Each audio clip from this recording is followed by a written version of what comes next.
Jadi kami doain kalau Tuhan mau dia masih panjang umur, Tuhan sembuhkan. Tapi kalau enggak, Tuhan biarlah dia segera kembali kepada Tuhan. Ya. Ya, kami doa jam 2 atau setengah 2, besoknya langsung meninggal. Nenek itu langsung meninggal.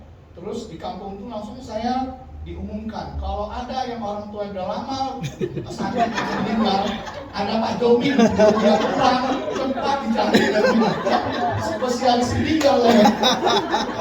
Setelah itu di kampung itu yang masih sehat, yang sampai sakit kepala nggak berani bantu saya, takut meninggal udah.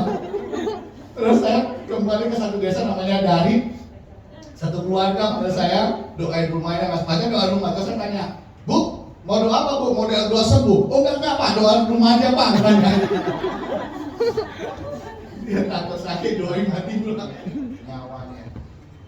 Karena setiap dosa, penghapusan dosa harus ada darah yang tercurah, harus ada nyawa yang dikorbankan. Untuk dosa-dosa biasa, orang-orang Yahudi di zaman lama, mereka mengambil apa? Kambing, domba, sapi, atau burung tekukur gitu ya. Yang agak susah dia burung tekukur atau burung merpati gitu ya. Tapi yang tak bercacat, untuk dibawa ke rumah Tuhan, dikorbankan, dipotong dan darahnya dicurahkan, tapi tak bercacat, nggak boleh lecet dikit pun. Kukunya lepas satu itu udah cacat, giginya lepas satu cacat, yang ompong nggak boleh.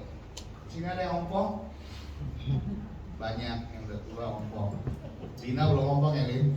Dina ini belum udah tua tapi dia masih kayak anak muda gitu, anak umur belasan tahun. Enggak juga lah ya terlalu muda ya. Kalau saya bilang Dina muda, belasan tahun berarti saya suka berbohong. Berbohong aku.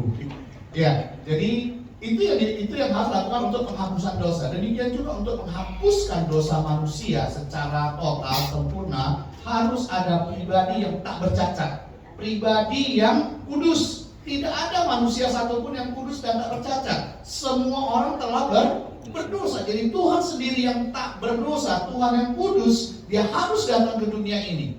Yohanes pasal 3 ayat 16 tadi kita sudah baca, karena begitu besar kasih Allah akan dunia ini sehingga apa? Ia apa? Mengaruniakan anaknya yang tunggal, supaya setiap orang yang percaya kepadanya beroleh hidup yang kekal. Hari ini kita diingatkan untuk kita memperingati kematian Tuhan. Nanti kita sama-sama belajar kebenaran firman Tuhan. Kita diingatkan untuk kita diselamatkan, Tuhan sendiri harus datang ke dunia menyerahkan nyawanya. Untuk menyerahkan nyawanya, prosesnya itu sangat tidak enak. Kalau ibadah liturginya, liturgi kematian Tuhan sangat tidak enak. Ditangkap, diludah, ditampar, padahal dia mampu memanggil seluruh bala tentara surgawi untuk menghalau, untuk mengalahkan, untuk membinasakan orang-orang Romawi pada waktu itu dan para imam-imam Yahudi pada waktu itu. Tapi Tuhan tidak melakukan itu. Dia mau dengan rela, bukan dia tak mampu, tapi dia dengan rela harus ambil keputusan untuk menyerahkan dirinya. Sekalipun disiksa, dihina, dia mau rela itu. Teman-teman pernah alami nggak? Diganggu orang dan kita tahu kita bisa mengalahkan orang itu. Kita tahu kita bisa melukai orang itu kalau dia lukai kita, tapi kita mengambil keputusan untuk diam, dilukai orang lain kita terima. Hati kita dilukai kita terima, padahal kita bisa balas, mencaci kembali, tapi kita memilih untuk tidak membalas kejahatan dengan kejahatan. Kita memilih untuk tidak mengalahkan orang lain yang mau memukul kita. Pernah nggak ngalami itu? Kalau pernah Anda akan tahu itu sangat sakit.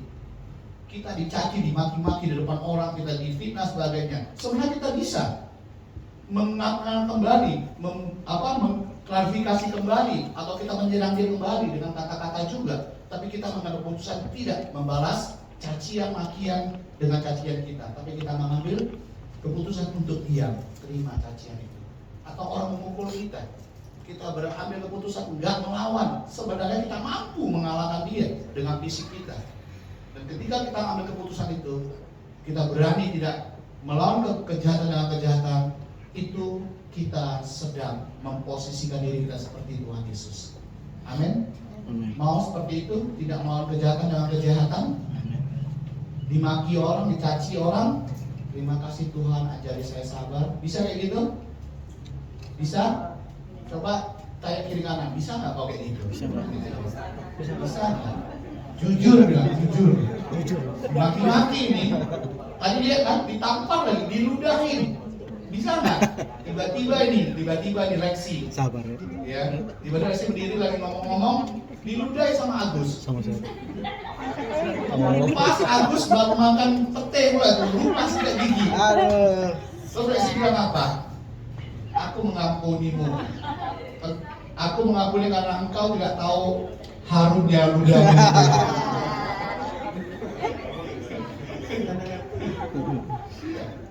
Ketika kita mengambil keputusan untuk tidak membalas orang yang meludahi mencaci kita, itu sesuatu yang luar biasa. Kita sedang apa? Memposisikan diri kita seperti Yesus. Teladan Yesus sudah diberikan kepada kita. Kita diancam orang mau dipukul dan sudah kena pukul, tapi kita nggak mau balas. Padahal secara fisik kita mampu mengalahkan dia. Tapi ketika kita mengambil keputusan, kita mengalah. Itu luar biasa menurut saya. Dan itu nggak gampang. Itu kita harus belajar sama seperti Tuhan Yesus. Amin. Ya. Hari ini kita mau sama-sama belajar kebenaran firman Tuhan. Makna, arti dari penderitaan Tuhan itu untuk apa? Kenapa Tuhan rela menderita seperti tadi film yang kita tonton? Ya, itu film sesuai dengan cerita Alkitab. Itu dicambuk bukan hanya dengan cambuk biasa, tapi cambuk yang apa? Ujungnya dipasangi dengan apa? Tulang-tulang daripada domba yang tajam itu, dan juga ada seperti mata kail. Begitu dicambuk kena ke badan lengket, ditarik lepas. Daging. Bukan hanya kulit, daging juga lepas. Ya, kalau itu tulang iganya domba yang seperti mata kail itu, dan juga ada juga beberapa terserah besi, itu sangat sakit. Ya, nggak usah kita seperti kita dicambuk pakai rotan aja atau pakai tali pinggang sudah sakit banget. Siapa sih yang pernah ngerasakan kena tali pinggang orang tuanya? Oh, anak isi ya banyak ke depan ini. Kabel TV. Oh, aja juga pernah. Kamu jangan dulu kena tali pinggang masih kecil kali. Masih halus. Iya. Dan itu nggak gampang ya. Kita belajar sama firman Tuhan. Saya baru sampai dari suara saya habis.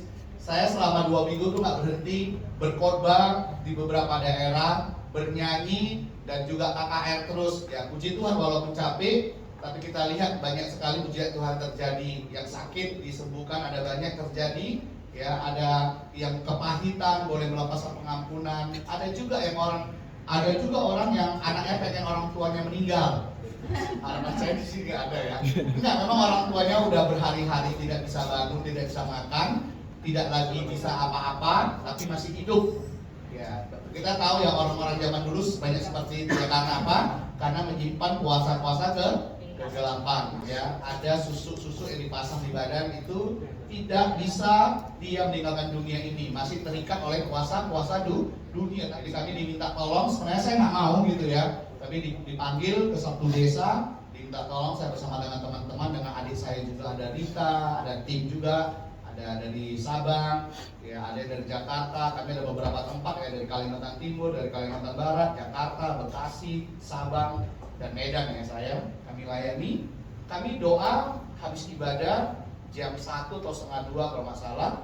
Kami doa, saya bilang sama Bapak Ibu dengar saya ngomong, kalau dengar Ibu gerakkan tangan, dengar. Saya ajak dia untuk mengaku dosa, dan Ibu tuh saya ajarin untuk mengaku dosa, walaupun dia tidak bisa bergerak lagi, dia hanya gini kan.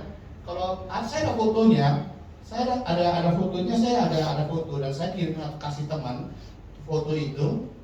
Foto itu sepertinya saya lagi nimpa tangan nenek itu. Oh, itu ada di Facebook saya, nanti bisa lihat. Fotonya itu seperti tangan nenek itu ketimpa sama kaki saya sebelah kiri, terus gambarnya neneknya mulutnya terbuka gini, kayak kesakitan ketimpa sama saya. Kalau ceritanya nggak seperti itu, kaki saya itu menggantung sebelah kiri. Tapi orang bilang, Pak, Bapak tega banget nimpain nenek itu tangan sampai dia menjerit tangan gitu. Padahal memang seperti itu, datangnya udah kayak gitu.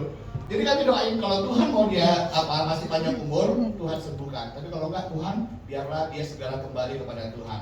Ya. Ya, kami doa jam 2 atau setengah 2, besoknya langsung meninggal. nenek itu langsung meninggal. Terus di kampung itu langsung saya diumumkan kalau ada yang orang tua yang udah lama sakit meninggal, ada Pak Jomin dia pulang cepat dicari spesialis meninggal ya.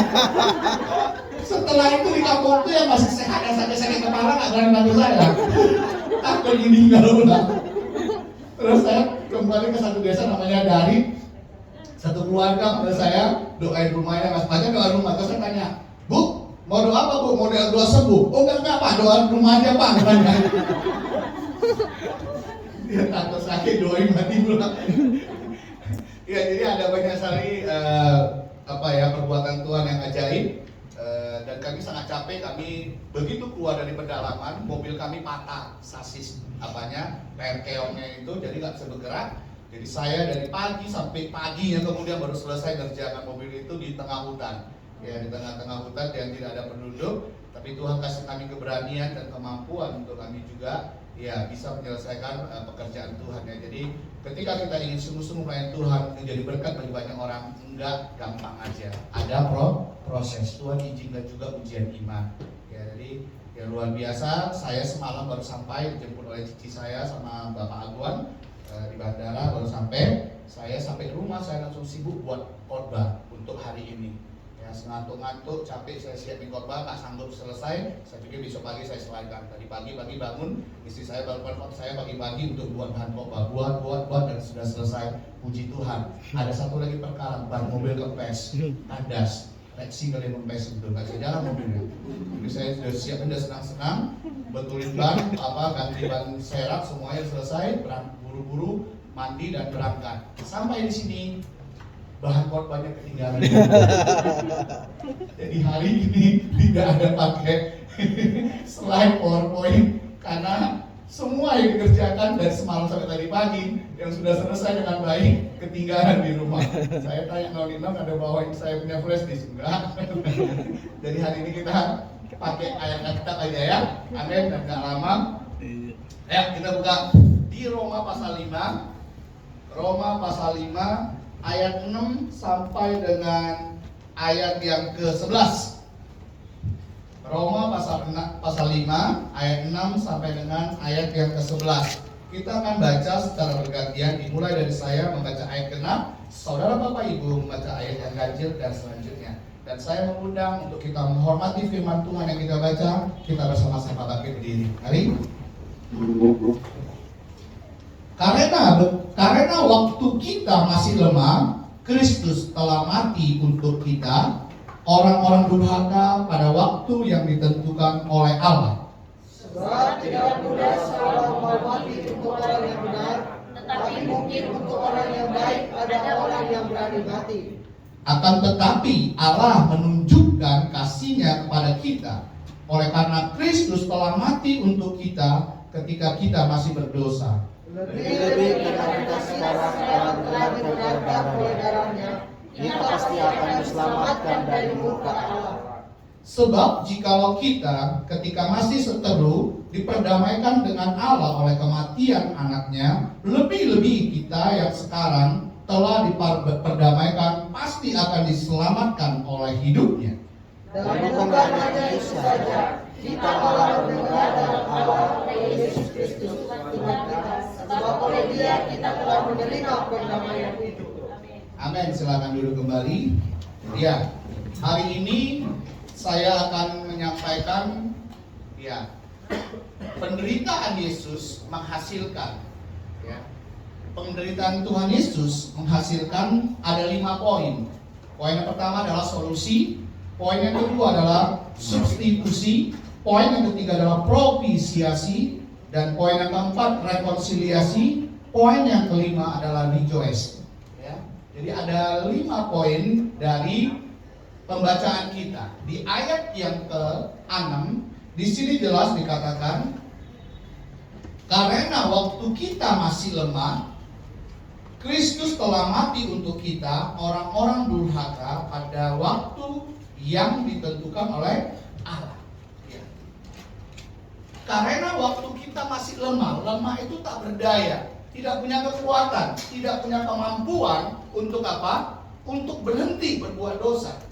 tidak punya kemampuan untuk lepas dari belenggu dosa. Selalu hanya Tuhan, aku bertobat, aku nggak mau lagi.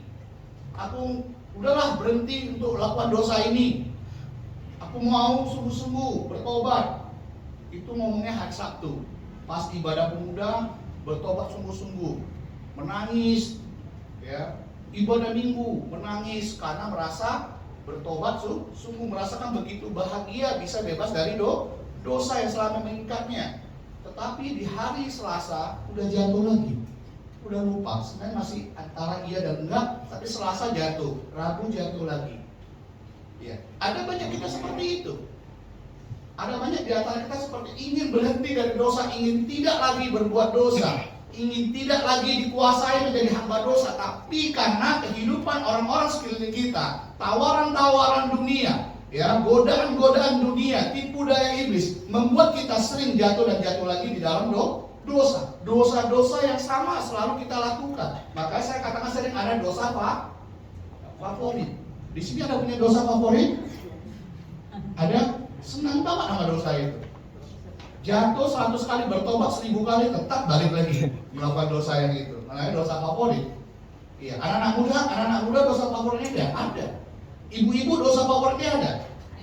Ada. Ibu-ibu coba lihat tuh, ibu-ibu kalau 30 menit ngumpul rame-rame, ngapain?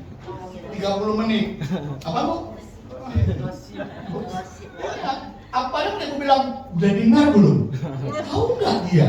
Udahlah, panjang ya. Itu. Ya, anak-anak muda juga sering melakukan dosa-dosa yang berhubungan dengan pikiran dan penglihatan.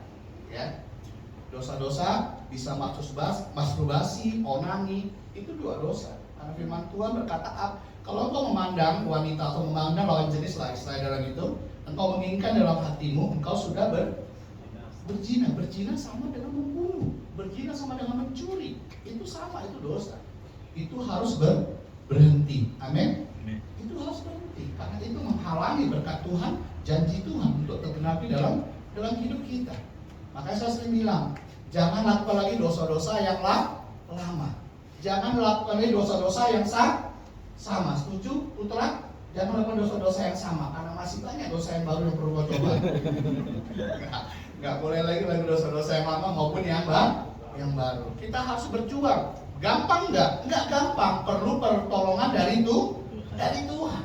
Makanya saya kemarin ada pelayanan di satu tempat di desa Talaet, khusus ibadah pemuda. Saya bilang Tuhan sedang membangkitkan kaum muda untuk menjadi teladan iman. Amin. Yang setuju katakan iman. Amin. Amin. Sini banyak anak muda ke hari ini. Ya. Tuhan sedang membangun suatu generasi, yaitu generasi muda yang apa? Yang radikal. Radikal bukan radikal seperti kadron-kadron itu, pakai bom bunuh diri, enggak. Radikal artinya siap menjadi prajurit Kristus. Prajurit Kristus yang siap apa? Siap berani berkata tidak kepada segala tipu daya dunia, tipu daya iblis, dan berkomitmen untuk berjalan di dalam kekudusan. Amin. Tuhan sedang mau memakai dan mempersiapkan anak-anak muda sebagai alat kemuliaan Tuhan. Jaga hidupmu. Amin. Jaga hidupmu. Kemarin kami melayani anak-anak muda, rata-rata semua dosanya dosa seksual paling banyak. Yang perempuan-perempuan masih muda-muda, kita kira masih apa? Masih suci, kudus dan sebagainya. Ternyata ketika mereka konseling dengan saya, mereka cerita, mereka curhat, mereka jatuh dalam dosa seksual. Iya. Dan itu diawali juga dari orang-orang dewasa yang berbuat salah kepada mereka. Ada banyak hal yang terjadi. Ya, jadi hati-hati ya. Apalagi zaman sekarang dengan media sosial, ya, kemampuan kita untuk mengakses informasi dari internet ya, itu hati-hati. Saya dulu kira TikTok itu cuma nari-nari doang, karena saya lihat tuh si Nova, anak saya itu suka nari-nari di rumah pakai TikTok. Saya kira cuma itu. Saya coba buka TikTok karena penasaran ada nggak Nova di situ. Nova nggak pernah ada di situ. Orang-orang lain. Tetapi yang bahaya apa? Ada yang pakai bajunya cuma bagian dalam aja. Kalau dia Superman nggak apa-apa. Superman dia memang pakai celana dalam di luar kan? Ini. Tapi ada celana panjangnya. Yang saya lihat itu yang perempuan di pinggir kolam renang, di pinggir pantai, mirip Superman, tapi Superman ada celana panjangnya, baru celana yang segitiganya di luar. Ini segitiga doang, celana panjangnya nggak ada. Putra kasih pengalaman. Sekarang Kak Lagi yang itulah ya. Iya, dia udah tinggal di gereja, Kak Lagi udah diawasin sama si Edi dan Agus gitu kan. Kalau dia begitu lihat gitu langsung Edi tegur ya. Kami Boleh. lari. Itu merusak di pikiran ya, itu mengganggu pikiran, apalagi anak muda, kalian nggak boleh hal itu. Ya, jadi kita sering mau lepas dari dosa tapi sulit untuk lepas dengan sendiri. Perlu apa? Perlu Tuhan. Ya itu yang dikatakan dalam ayat yang ke-6 tadi. Karena waktu kita masih lemah, kita nggak punya kemampuan, kekuatan untuk kita lepas dari dosa. Kristus telah mati untuk kita. Pada kita orang-orang durhaka, orang yang menolak Tuhan, orang yang nggak mau ikut perintah Tuhan, orang nggak mau melakukan apa yang firman Tuhan katakan. Orang-orang durhaka pada waktu yang ditentukan oleh Allah. Di poin ke-6 ini saya memberikan satu kata solusi. Penderitaan Tuhan memberikan solusi jalan keluar bagi orang berdosa untuk bisa bebas dari dosa. Amin. Penderitaan Tuhan, kematian Tuhan memberikan solusi bagi setiap orang-orang berdosa untuk tidak lagi tinggal di dalam pasar perbudakan dosa. Kita nggak boleh terus nyaman, enak, merasa enjoy, merasa punya comfort zone yang itu dosa semua. Yang disebut dengan pasal perbudakan dosa. Dalam istilah teologi itu namanya agoraju. Sebelum Yesus mati bagi kita, menebus kita, kita ada di agoraju. Agoraju itu adalah pasar perbudakan dosa. Kita itu adalah budak-budak dosa di pasar yang bisa diperjualbelikan oleh iblis. Terserah iblis yang mau pakai kita jatuh di dosa mana, dan kita nggak bisa keluar, nggak bisa kita dibebaskan selain ada orang beli kita. Yang beli kita kalau semakin berdosa, kita semakin berdosa lagi. Tapi firman Tuhan berkata, ketika Yesus datang, ketika dia mau mati bagi Anda dan saya, kita disebut ex agorajo. Ex agorajo itu dikeluarkan dari pasar perbudakan dosa, dibebaskan dari pasar perbudakan dosa, dibayar. 1 Korintus pasal 6 ayat 20 berkata apa? Yesus telah membayar kita secara lunas. Coba baca dulu. Darah Yesus telah menebus kita dan membayar secara lunas, enggak cicil. Tuhan Yesus menebus Anda dan saya enggak cicil, enggak pakai sistem kredit. Ayo baca. 1 Korintus 6 ayat 20. Yang sudah mendengar silakan langsung berdiri baca. Jangan menunggu yang lain lagi, biar cepat waktu kita selesai. Sudah baca bagi kita semua? Mari yang sudah menemukan berdiri langsung baca. Ayo buruan yang sudah menemukan. 1 Korintus 6 ayat 20. Sebab kamu telah dibeli dan harganya telah lunas dibayar, karena itu muliakanlah Allah dengan tubuh. Iya, terima kasih. Tuhan telah menebus kita dengan kematiannya dan itu lunas. Gak perlu lagi kita nyicil atau Tuhan menyicil, tidak ada, tuntas dibayar dengan nyawa Tuhan, dengan darah Yesus. Ya. Jadi kita butuh Tuhan. Ketika kita ada di dalam pasar perbudakan dosa, kita terikat, kita dibelenggu, kita dirantai oleh hal-hal yang sifatnya dari iblis atau setan atau kuasa gelapan yang menghasilkan perbuatan-perbuatan yang menghasilkan dosa. Kita di es agoraju melalui apa? Penderitaan dan kematian Tuhan. Dan kita menjadi apa? Menjadi lutro. Dan dalam istilah teologinya lutro itu merdeka, bebas. Bebas bukan bebas melakukan dosa lagi, tapi bebas, tidak lagi terikat, tidak lagi menjadi budak atau hamba dosa. Amin. Mau bebas dari belenggu dosa? Amin. Mau tidak lagi menjadi hamba dosa? Amin. Jadi hamba dosa enak gak? Kelihatannya enak, tapi sifatnya sementara. Ya. Kematian rohani itu yang paling menyakitkan. Dan kita percaya hidup kita bukan hanya waktu di dunia aja, tapi ada waktu kita hidup dalam kehidupan yang kekal, tidak akan mengalami apapun dan hanya mengalami kemuliaan Tuhan dalam kehidupan kekal. Di dunia sebentar aja, dan kita nggak tahu kapan waktu kita berakhir. Kita nggak tahu. Ingat, saya mau sampaikan kembali, sering saya mengulang, kematian kita tidak mengubah karakter kita. Kita akan dibangkitkan, dihakimi seperti waktu kita meninggal karakter itu. Kalau kita meninggal masih di dalam dosa, kita akan dihakimi sebagai manusia berdosa. Mari jangan tunggu-tunggu, jangan tunda-tunda. Yesus sudah mati bagi kita supaya kita dibebaskan dari dosa dan kita menerima anugerah keselamatan kekal dan pengampunan atas dosa kita. Jangan lagi kita terus berbuat dosa. Saya ulangi kembali, kita nggak tahu kapan Tuhan panggil kita, dan itu menurut saya nggak penting. Yang penting adalah sekarang kita masih hidup, kita masih diberi napas kehidupan, kesehatan, kekuatan. Mau kita pergunakan untuk apa? Waktu kita hidup ini sekarang.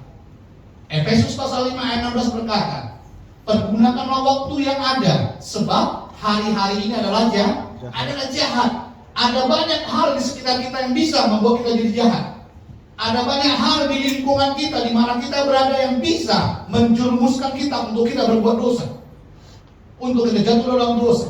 Di sekitar kita ada penuh kejahatan yang bisa menjerat kita untuk jatuh dalam dosa lagi. Dan Tuhan ingatkan, pergunakan waktu yang ada ini sebaik-baiknya untuk kita tetap ada di dalam Tuhan. Amin. Tuhan sudah tebus kita. Untuk tebus kita, Tuhan harus menderita seperti film yang tadi kita tonton. Menderita begitu sangat berat menurut saya. Jangan kita menyalibkan Tuhan lagi. Amin. Jangan kita membuat Tuhan menderita lagi. Ya. Itu yang pertama, ayat 6. Kematian, penderitaan, kematian Tuhan memberikan solusi atas dosa-dosa kita, supaya kita bisa dilepaskan, dapat bebas keluar dari dosa. Yang ketujuh dan 8, sebab tidak mudah seorang mau mati untuk orang yang benar, tetapi mungkin untuk orang yang baik ada orang yang berani mati. Akan tetapi Allah menunjukkan kasih-Nya kepada kita karena Kristus telah mati untuk kita ketika kita masih berdosa. Pernah ingat satu cerita nyata beberapa tahun yang lalu, 2015 ya kalau tidak salah, atau 2014 di Surabaya. Pada waktu orang mau ibadah, sudah ramai di gereja.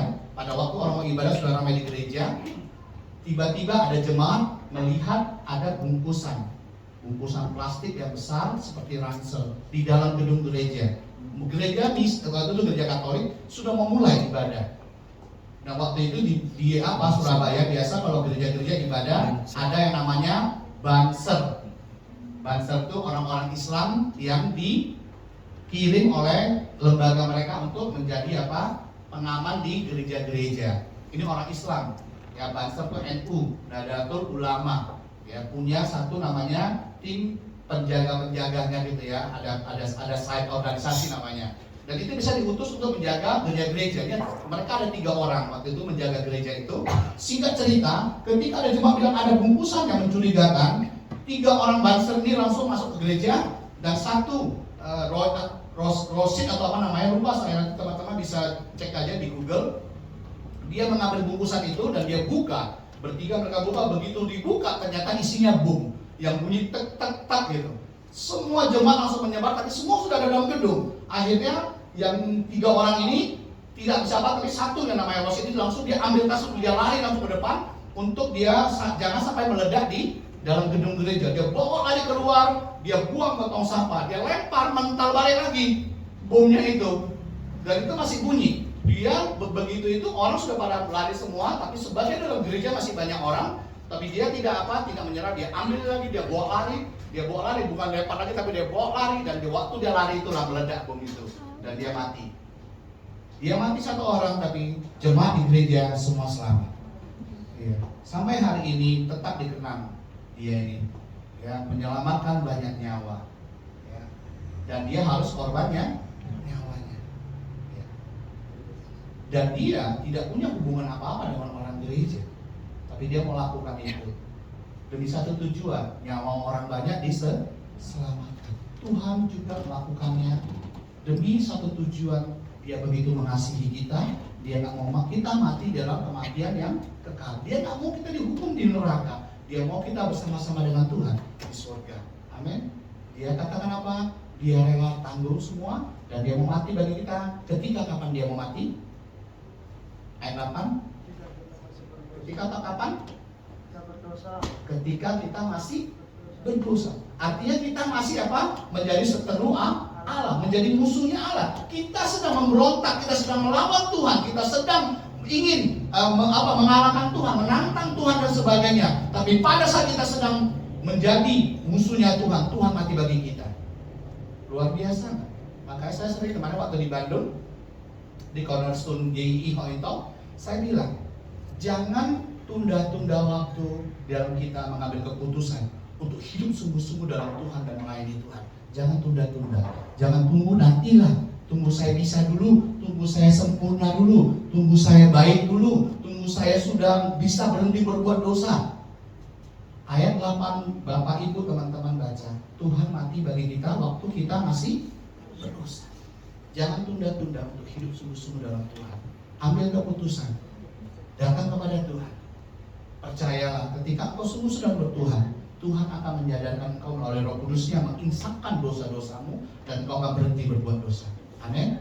Ya, jangan tunggu sempurna baru melayani Tuhan. Jangan tunggu sempurna baru beribadah kepada Tuhan. Jangan tunggu sempurna. Saat ini ambil keputusan. Amin. Yang kedua, saya memberi gambarnya substitusi, pergantian. Penderitaan dan kematian Tuhan menggantikan posisi kita yang harusnya kita yang disiksa, kita yang disalib, tapi Tuhan menggantikan posisi itu. Amin. Luar biasa nggak baik Tuhan? Luar biasa nggak kebaikan Tuhan? Luar biasa. Atau biasa-biasa aja? Orang telah bebas dari hukuman. Jangan mau lagi memposisikan diri kita sebagai orang yang terhukum. Amin. Ketika kita hidup di dunia ini, kita enggak kebal sama dosa, kita bisa jatuh. Tapi orang yang telah menerima anugerah keselamatan dari Tuhan, ketika dia jatuh dia langsung sadar. Dia langsung sadar. Tidak sampai tergeletak dan terus menerus. Dia langsung sadar, langsung bangkit, langsung bertobat. Ya. Jangan lagi kita terus menerus berbuat dosa dan nyaman di situ dan tidak bangkit. Walaupun secara manusia kita ini bisa jatuh dalam dosa, tapi kita mau berjuang untuk tidak terus menerus jatuh dalam dosa. Dan ketika kita terjatuh kita langsung bangkit. Amin. Substitusi, pergantian. Kematian, penderitaan Tuhan menggantikan posisi kita yang harusnya kita yang dihukum, tapi Tuhan yang menanggungnya. Yang ketiga, saya akan cepat aja karena waktu, kita akan berjalan kudus. Lebih-lebih karena kita sekarang telah dibenarkan oleh darahnya, kita pasti akan diselamatkan dari murka Allah. Ya, yang poin yang ketiga di ayat ke-9, lebih-lebih karena sekarang kita telah dibenarkan oleh darahnya, kita pasti diselamatkan dari murka Allah. Kematian Tuhan, penderitaan Tuhan itu meredakan amarah Tuhan atau murka Tuhan. Ya, seperti ayat 9. Kematian Tuhan itu meredakan murkanya Tuhan atas umat Tuhan. Pernah baca di Alkitab ketika murka Tuhan turun, ya, itu Sodom dan Gomora itu mau dihabisin semua. Tapi Abraham memohon untuk tidak sampai dihancurkan semua. Biarkan beberapa orang, kalau ada beberapa orang yang masih hidup benar, Tuhan mau mengampuninya. Waktu zaman Nuh, ya, waktu zaman Nuh pernah baca?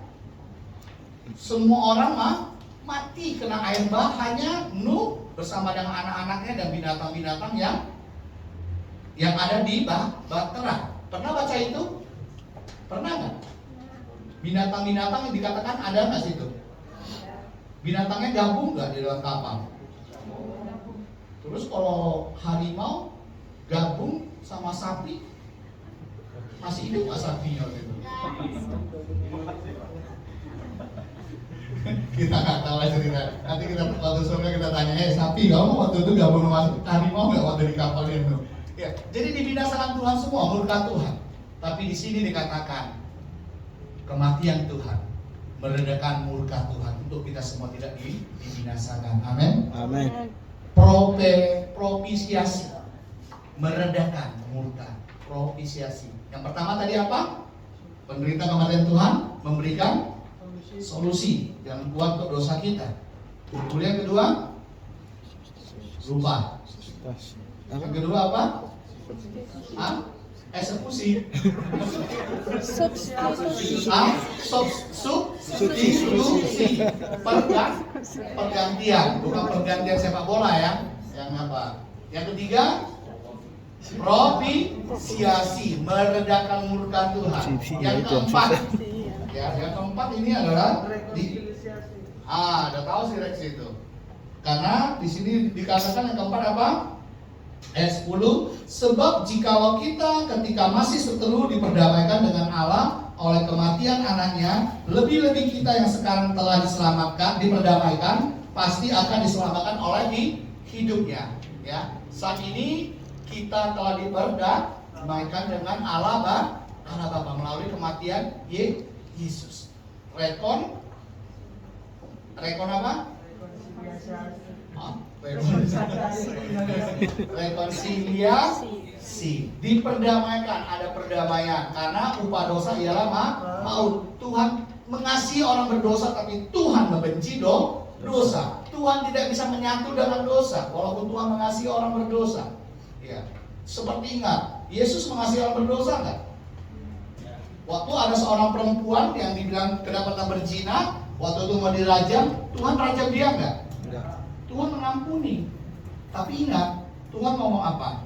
Pergilah dan jangan berbuat dosa lagi. Sering kita udah diampuni, pergi buat dosa lagi.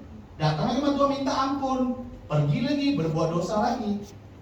Ya, Tuhan bilang Tuhan mengampuni orang berdosa karena Tuhan mengasihi orang berdosa, tapi ingat ada limitnya, ada batasnya. Tuhan bilang jangan berbuat dosa lagi. Terus yang terakhir, amin, yang terakhir, Amin. setuju? Setuju banget kata Erik.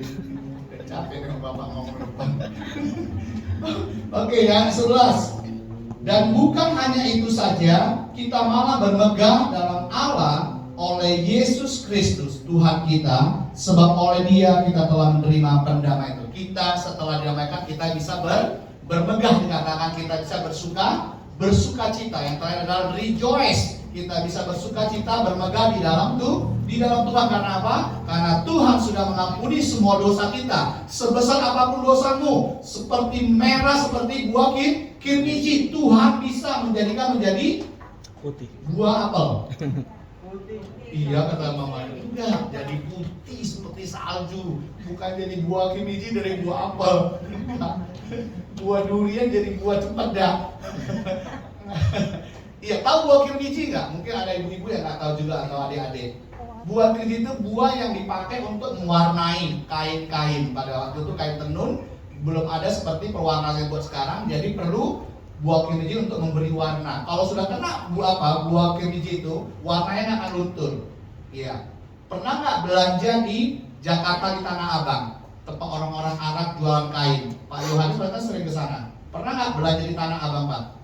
Pasti ada di tokonya ada ditulis, ya kan? Ditanggung tidak luntur.